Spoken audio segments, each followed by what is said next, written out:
नमस्कार। आज हम अपना डिस्कशन ना एक न्यूज़ पे रखेंगे जो बिहार से आई है टीचरों के लिए। क्या हुआ कि पहले इसकी थोड़ी-सी बैकग्राउंड हम समझते हैं।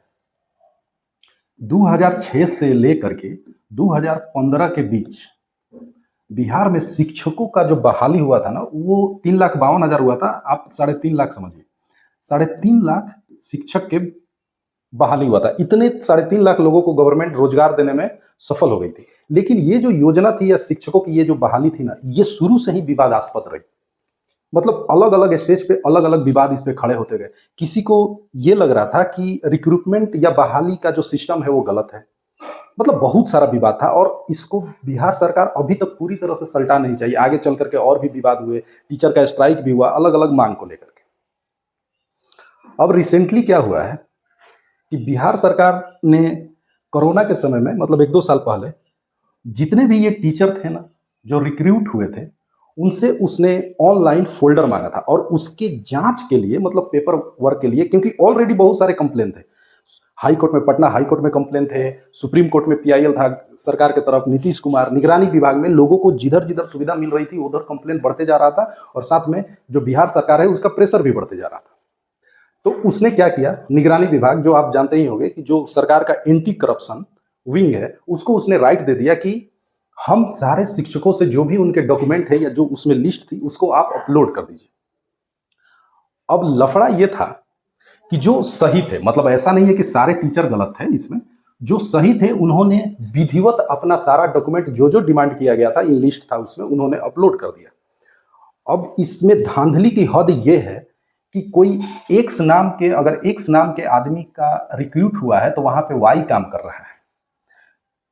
मतलब एक नाम से 2 आदमी, 3 आदमी, अरे कई बार न्यूज में आया। मतलब हमको समझ में नहीं आता है कि गवर्नमेंट का सिस्टम क्या है या फिर क्या चक्कर है। और ये बहाली कंटिन्यू है। 2007 की बहाली, 2006 की बहाली, 2014 की बहाली, 2015 की बहाली, 2020 में भी हो रही थी, 18 में भी हो रही थी, 19 में भी हो रही थी। तो मैंने शुरू से बोला ना कि ये विवादास्पद थी शुरू से ही, मतलब मिस्टीरियस ये वैकेंसी थी, रिक्रूटमेंट था।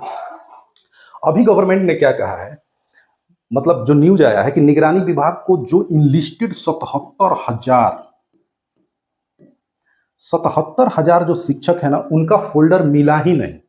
अब वो कैसे देगा? मतलब ये 77,000 लोगों पे दोधारी तलवार लटका हुआ है। एक तो वो बोली है कि इनको पकड़ करके और पहली बात तो इनको एक्सपेल्ड कर दिया जाएगा। जो टीचर पकड़े जाएंगे, जो ये 77,000 है, इनको एक्सपेल्ड कर दिया जाएगा। उसके बाद जो उसने सिस्टमेटिक अमाउंट बढ़ाया है पेमेंट का, वो उसको रिकवर करेगी। क्वेश्चन एराइज यहाँ पे ये होता है कि इसमें कैंडिडेट की तो कमी है, कैंडिडेट की तो गलत है कि आप इस तरह से मतलब आप जॉब नहीं ले सकते, आप गलत तरीके से जॉब नहीं ले सकते। चलिए यहाँ पे कैंडिडेट की गलती है, कैंडिडेट जो है वो गलत है, उसको पनिशमेंट मिलना चाहिए क्योंकि ये कॉन्स्टिट्यूशनली भी वैलिड नहीं है। क्योंकि आप एक्चुअल में अपना जॉब तो ले रहे हो लेकिन दूसरे का जॉब को आप खत्म कर रहे हो, क्योंकि वहां पे ओरिजिनल आदमी जाता अगर किसी तरह से अनफेयर मीन से आप उसमें इन्वॉल्व हुए हैं तो ये तो गलत है। लेकिन क्या गवर्नमेंट यहाँ पे सही है? गवर्नमेंट ने ऐसा मौका क्यों दिया? मतलब जहां तक इसकी जानकारी है, जो मुखिया होते हैं ना पंचायत के, मुखिया जी लोग, मुखिया जी लोग के हैंड में ये रिक्रूटमेंट था।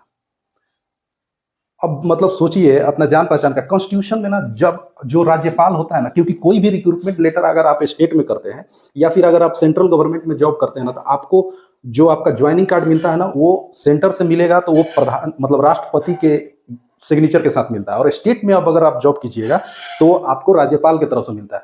कभी भी राज्यपाल सेम स्टेट का नहीं होता। मतलब अगर कोई बिहार का राज्यपाल है ना, मतलब अगर कल को कोई बिहार का आदमी राज्यपाल बन गया तो वो अपने लाइफ टाइम में कभी भी बिहार का राज्यपाल नहीं बनेगा, वो दूसरे स्टेट का ही बनेगा। अब सोचिए उस गांव के मुखिया जी को ये पावर दिया गया कि आप ना रिक्रूटमेंट कर दीजिए। और ऐसा क्यों कहा जाता है कि जो राज्यपाल है वो अपने स्टेट में सर्व नहीं करेगा एज द पोस्ट ऑफ राज्यपाल? क्योंकि वो किसी का भी रिक्रूटमेंट कभी भी कर सकता है जो उसके जान पहचान के रिश्तेदार है। तो सेंटर इस चीज को और स्टेट इस चीज को फॉलो करता है। तो बिहार यहाँ पे पहले मार खा गया कि मुखिया को ही उसके पंचायत के शिक्षकों को रिक्रूट करने का राइट दे दिया था। अब ये राइट भी हटने वाला। तो राइट दे दिया था तो उससे क्या हुआ, जो भी उसके रिलेटिव चाचा मौसा मौसी मामा मामी जो भी था उसको सब धड़ल्ले से घुसा दिया। और भारत न मतलब गुरु और शिक्षा पद्धति से जाना जाता है। तो इसमें मतलब सब जगह धांधली हो, करप्शन हो, सब चलता है, लेकिन टीचिंग लाइन में धांधली और करप्शन नहीं होना चाहिए। क्यों? क्योंकि वहां से एक बेस तैयार होता है स्टूडेंट का। जहां तक मुझे जानकारी है ना, मतलब कोई आप ऐसे अगर टीचर से देखिएगा ना, हमेशा तो न्यूज आते रहता है कि 5वीं के टीचर को इंग्लिश लिखने नहीं आता, तो स्पेलिंग लिखने नहीं आता। सब टीचर खराब नहीं है, सब टीचर खराब नहीं है। टीचर का भी टेस्ट होना चाहिए, एक्चुअल में टीचर का टेस्ट होना चाहिए, और हर टीचर को ना इनका जीवनी पढ़ना चाहिए। ये बिहार सरकार को और सेंट्रल गवर्नमेंट को ना ये मतलब क्या बोलते हैं, मैंडेटरी कर देना चाहिए ना कि आपको 10 लाइन इनके बारे में जानना है। ये मतलब इंडिया के टीचर के ब्रांड है, क्योंकि ये भी एक टीचर थे तक्षशिला तक्षशिला यूनिवर्सिटी के। तक्षशिला यूनिवर्सिटी जो राजा तक्ष ने बनाया था, आज के पाकिस्तान में है तक्षशिला यूनिवर्सिटी के, और मगध के राजा उस समय थे धनानंद नंद डायनेस्टी के। और उसी समय ना सिकंदर आक्रमण कर रहा था, और वो पर्सिया तक पहुंच गया था, जिसको आज के डेट में ईरान बोलते हैं। तो ये यहां तक्षशिला से ये मगध आए थे, पटना, मुंगेर, बिहार वाला रीजन में। वहां पे आए थे धनानंद से कहने के लिए कि आपको ना जो इधर के राजा हैं, या जो भारत जो अलग अलग राजवंशों से घिरा हुआ है ना, तो उसको आप एकत्र करो, क्योंकि सबसे बड़े अंपायर उस समय ना मगध एंशियंट भारत का सबसे पावरफुल एम्पायर था। तो उन्होंने कहा कि ये आपकी जिम्मेवारी है, क्योंकि जिसका साम्राज्य उतना बड़ा उसका दायित्व तो उतना बड़ा, तो आपको जो बाहर से जो हमला करने आया है ना, उसको रोकने का काम आपका है। तो टीचर ऐसा दूरदृष्टि वाला होना चाहिए। पहली बात तो ये एक टीचर होते हुए तक्षशिला यूनिवर्सिटी से धनानंद के पास आए।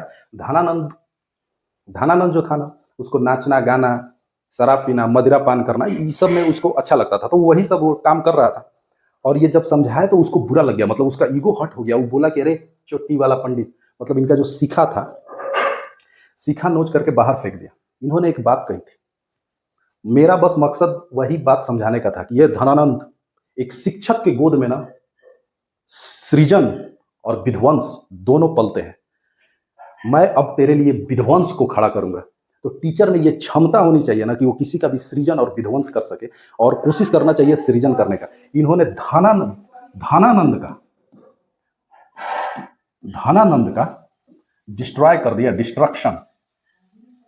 धनानंद खत्म हो गए, और चंद्रगुप्त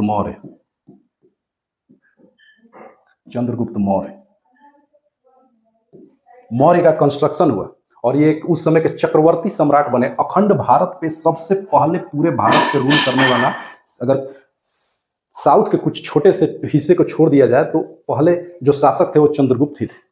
इसी वंश के मतलब आगे चल के आपके अशोक हुए, गिने चुने को देखिएगा, मुगल साम्राज्य, चंद्रगुप्त मौर्य, गुप्ता एम्पायर, यही सब 2-3 साम्राज्य थे ना जो पूरे अखंड भारत पे रूल कर पाए थे।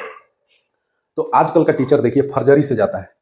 हमारा भारत का टीचर का सिंबल और व्यक्तित्व चाणक्य से इंस्पायर्ड होना चाहिए, इस तरह से फ्रॉड से नहीं।